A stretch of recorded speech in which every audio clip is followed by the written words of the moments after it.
என் தங்கப்பிள்ளையே, நான் காண்பித்திருக்கின்ற இந்த தேதியில் உன்னை தேடி ஒரு நபரை நான் வர வைக்கப் போகின்றேன்.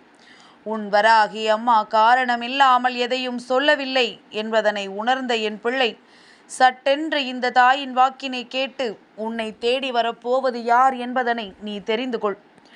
என் பிள்ளையே, 16/8/2024 இந்த தேதியில் நான் உன்னை தேடி வர வைக்கப் போகின்ற நபர் யார் என்று தெரிந்து கொள்ள வேண்டுமல்லவா? இவரால் உன் வாழ்க்கையே தலைகீழாக மாறப்போகின்றது. அலட்சியம் செய்து வருகின்றவரை கூட நீ வராமல் தடுத்து நிறுத்தி விடாதே. என் பிள்ளையே, இந்த தாயானவள் உன்னுடைய வாழ்க்கையில் உனக்காக செய்கின்ற பல விஷயங்களில் இது அதிசக்தி வாய்ந்த ஒரு விஷயமாகும் என்பதனை நீ மறந்து விடாதே. எந்த நேரத்திலும் இந்த வாழ்க்கையை நாம் நினைத்தது போல மாற்றிவிடலாம் என்று நினைக்கின்ற என் குழந்தை, இன்று இந்த தாயின் வாக்கினை கேட்பதன் மூலமாக உன் வாழ்க்கையில் என்ன நடக்கப் போகிறது என்பதனை நீ தெரிந்து கொள்ளப் போகின்றாய். நீ எதிர்பார்க்கின்ற ஒருவராக கூட இவர் இருக்கலாம். நீ யார் மீது அதிக அன்பு வைத்து தேடுகின்றாயோ அவராக கூட இது இருக்கலாம். அதனால் என் பிள்ளையே, இந்த தாயானவள் உன் வாழ்க்கையில் உன்னை தேடி வர வைக்கப் போகின்ற இவரினுடைய அன்பினை முழுமையாக நீ பெற்றுக்கொள்ள வேண்டும். ஒரு அன்பு உண்மையான அன்பாக நமக்கு கிடைத்து விடாதா என்று சொல்லி ஏங்கி தவிக்கின்ற என் பிள்ளைக்கு வர பிரசாதமாக இந்த தாயானவள் என்னுடைய வாக்கு இன்று இருக்கும் என்பதில் எந்த ஒரு சந்தேகமும் கிடையாது. என் பிள்ளையே, வாழ்க்கையில் எத்தனை உறவுகள் இருந்தாலும், நம்மை சுற்றி எத்தனை பேர் இருந்தாலும், நமக்கென்று நமக்காக வாழக்கூடிய சில உறவுகள் கிடைக்க வேண்டும். அப்படி கிடைத்தால் மட்டும்தான் நம் வாழ்க்கையில் நமக்கான நிம்மதி நம்மோடு வரும் என்கின்ற எண்ணத்தோடு வாழ்கின்ற என் குழந்தையே, உனக்கான அப்படி ஒரு அன்பை உன் வாழ்க்கையில் நான் காண்பித்து கொடுக்க போகின்றேன்.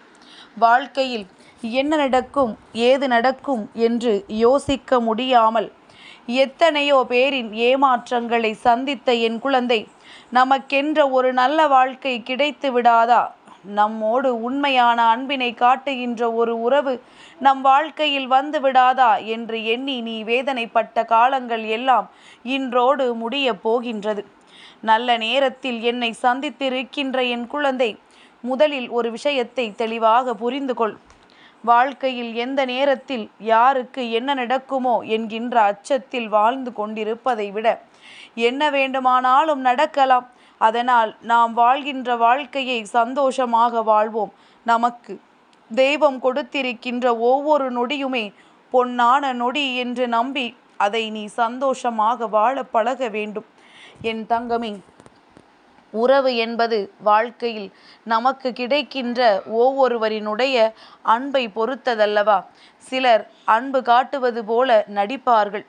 ஆனால் அதைத்தான் நாம் உண்மையான அன்பு என்று நம்பிவிடுவோம். சிலர் அன்பை மனதிற்குள் ஒளித்து வைத்து கொண்டு எப்பொழுதும் நம்மிடம் கோபப்பட்டு கொண்டே இருப்பார்கள். ஆனால் அவர்கள் உண்மையான அன்பினை காட்டவில்லை என்று சொல்லி நாம் அவர்களிடத்திலிருந்து ஒதுங்கி நிற்க நினைப்போம்.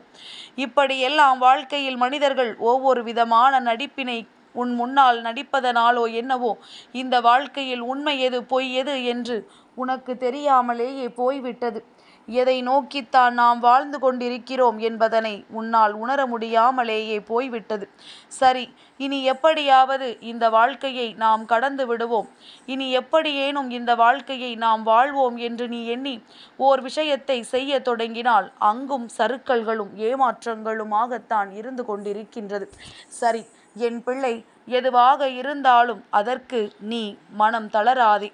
சுற்றி இருப்பவர்களினுடைய அன்பு உனக்கு கிடைக்கவில்லையே, நாம் யாரை நம்புகின்றோமோ அவர்கள் நம்மிடத்தில் உண்மையாக இல்லையே என்று சொல்லி என் பிள்ளை நீ வேதனைப்படாதே.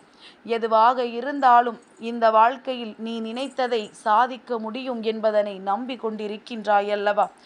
உனக்கும் உன்னுடைய மனதை புரிந்து கொண்டு ஏதேனும் ஒரு நல்ல உறவு உன்னை தேடி வரும் என்று நீ எண்ணுகின்றாயல்லவா? இந்த எண்ணத்திற்கு நிச்சயமாக உனக்கு நல்லதொரு அன்பு இந்த வாழ்க்கையில் உன்னை தேடி வரும். எதுவாக இருந்தாலுமே நிரந்தரம் என்ற ஒன்று இருக்கிறதா என்று கேட்டால் நிச்சயம் கிடையாது.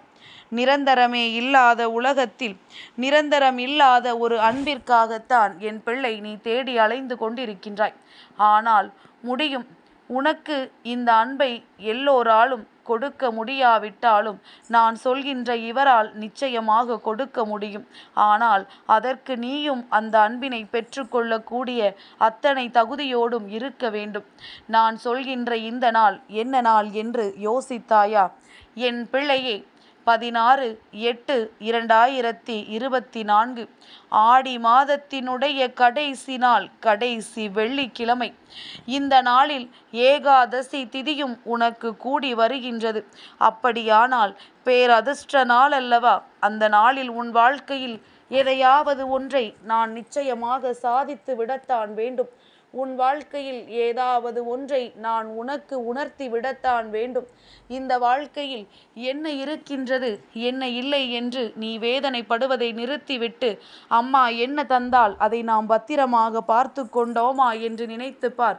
நிச்சயமாக உனக்கு கிடைத்திருப்பது எல்லாமும் இந்த தாயினுடைய ஆசீர்வாதங்களோடு கிடைத்த பொக்கிஷம் என்பதனை நீ புரிந்து கொள்வாய்.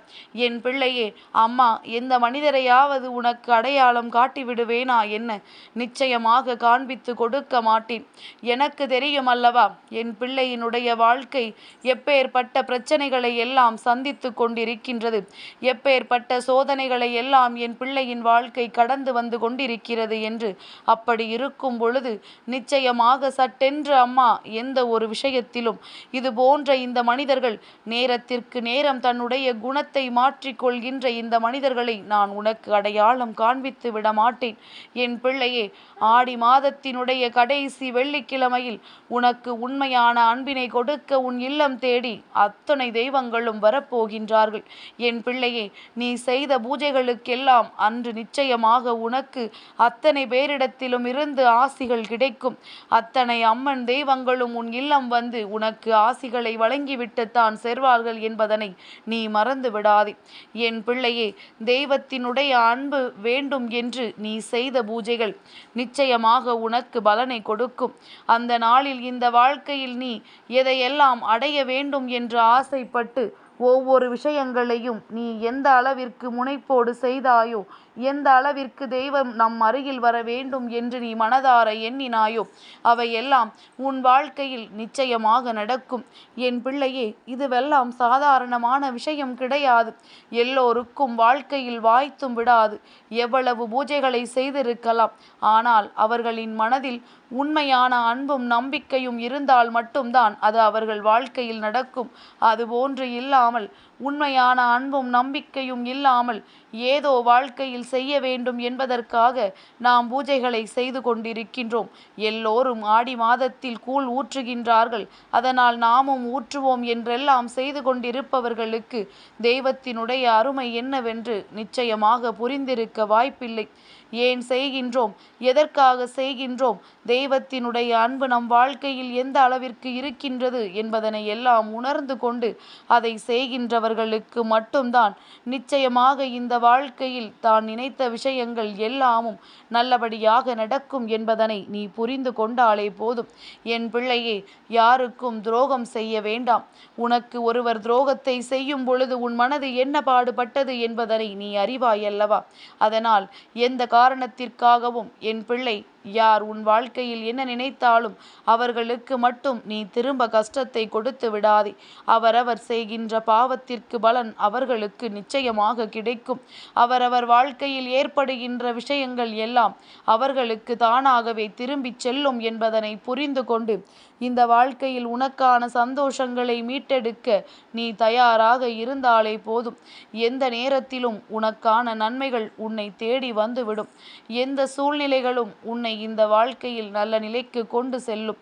எப்பொழுதும் போல இந்த வாழ்க்கையை நல்லபடியாக வாழ வேண்டும் என்று நீ நினைத்தாலே உனக்கென்று இருக்கின்ற அத்தனை சந்தோஷங்களும் உன்னை தேடி வரும் என்பதனை என் குழந்தை நீ புரிந்து கொள்வாய்.